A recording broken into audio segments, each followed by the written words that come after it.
پټټ کې او زه اوده شمه او زما سترګې بیا ونه غړېږي هله مې سترګې وغړېږي چې زه په قبر کې پروت یم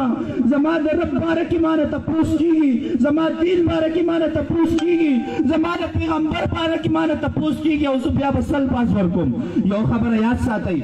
دا ژوند څو ګرنټې نشي ورکولی چې زما سره څومره ساعت زندګي ده او انسان به د قیامت په ورځ په هغه حالات کې پاسي په کوم حالات کې چې دله مرګ راغی هسې نه په دې مجمع کې موږ له مرګ راشي ټول لپاره د عهد وکړو دا د توبه وباسو د دې خلکو له زندګۍ سره دې لبې نه کوو د خپلې زندګۍ سره دې لبې نه کوو ای پیغمبر علیه الصلاة والسلام ځان سره یاد وساتئ هسې نه چې د شفاعت نه هغه بیا د پیغمبر علیه الصلاة والسلام د شفاعت نه هغه بیا بس شو هسې نه پیغمبر علیه الصلاة والسلام زما او ستا د شفاعت نه انکار وکړي د قیامت ورځ لویه سخته ورځ ده آدم علیه الصلاة والسلام پیغمبر دی خو چې راشي وایي یا رب نفسي یا رب نفسي ای رب زما به څه کېږي موسی علیه السلام وایي رب زما به څه کېږي ابراهیم علیه الصلاة والسلام د دین لپاره اور تاتاو شوی دی دغه پیغمبر وایي رب زما به څه کېږي واحد یو اواز به راځي د محمد رسول الله چې زما ستا اواز به کوي یا رب امتي یا رب امتي یا رب امتي دا امت چې د پیغمبر علیه السلام په سنت پرېږدي دا امت ما او تا ودرېږو چې یاره پلانې د پیغمبر علیه السلام ګستاخي وکړه پراس د پیغمبر علیه السلام ګستاخي وکړه هلکه بسکټې بند کړې د پیټرول ما اچوئ حالانکې ما او تا څومره ګستاخ وي د پیغمبر هسې نه چې دغه پیغمبر د دغې ګوره شفاعت نه هسې نه چې بیا داسې خالي لاس پاتې شو عزتمندو خواست و باجزۍ در سره وایم د دې پیغمبر علیه الصلاة والسلام د پټکي خاطر وکئ دا پروګرام غرنی پروګرام وګڼئ سوال کوم تاسو ته رب العالمین ته توجه وکئ هغه د قیامت مخکې هغه قیامت را روان دی عزتمندو د دې خلکو د عزت سره لبې مه کوئ د خپل عزت سره لبې مه کوئ په دې کې یوازې د دوی عزت نه زموږ هم عزت ځي زموږ هم عزت ځي قسم په خدای چې زموږ عزت ځي زموږ د کلمې زموږ د قرآن هغه هر څه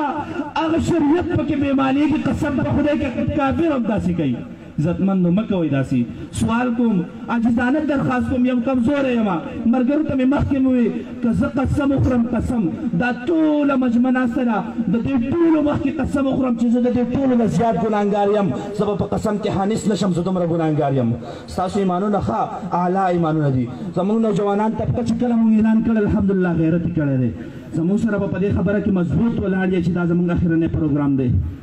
ولاړ به یې په دې کې به راسره مضبوط ولاړ یې چې زموږ نه به چېرې بیا داسې خطایانې ونه شي انشاءالله ولاړ به یې که نه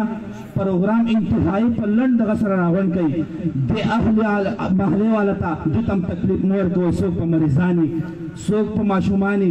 دا خپل ویلیم هغه دومره کوي چې صرف دا پینډال اواز ورسي په اخره کې یو خبره کوم ستاسو د ټولو مشکور یم د دوی خلکو چې موږ ته په دې دومره مجمع کې او په دې سپیکر په دې باندې موږ له دومره اجازت راکړه الله پاک ما چې څه رب العالمین دې ما له او تاسو له د عملو کولو توفیق راکړي اخره کې چې دا څومره خواجه سره میلمانه راغلي دي ما دې ملګري ته وویل ستاسو نوم دی جي ملګری څه نوم دی جي وزیر صاحب هغه وزیر صاحب ته ما وویل جي دا میلمانه به اخره کې زما سره لازم کینی موږ طلبا راویسو دغلته خو دلته چې ټیپ لګېدلی دغلته موږ ختم کوو داسې نشي کېدی د قرآن مجید بې حرمتي ده موږ دې ښکته مدرسې ته جومات ته ځو مدرسه کې زموږ سره بیا خپل جدا ځای دی موږ هلته ختم کوو تاسو پروګرام به ورته ختم شي او دو به بیا راځي زموږ سره به د هغې ختم په دعا کې شریک کېږي او یو پیاله چای بس کېږي موږ له چې سم ټایم راکړو تاسو په امن سره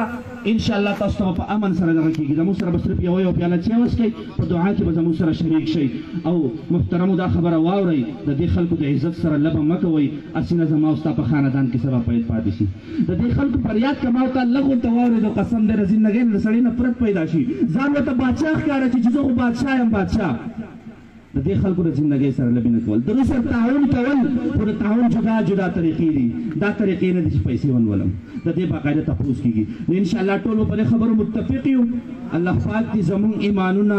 زموږ جانونه زموږ مالونه محفوظ کړي پیغمبر علیه الصلاة والسلام دې د قیامت په ورځ چې کوم شفاعت کوي زموږ نصیب کړي نن چې موږ کومه توبه وباسو رب العالمین دا زموږ اخرنۍ توبه ده دا رب العالمین اخرنۍ پروګرام دی داسې توبه وباسو چې بیا به انشاءالله داسې پروګرام نه کوو نه به داسې پروګرام له ځو که څوک کوي د دې پروګرام به موږ مخالفت کوو ټول به داسې کوو که نه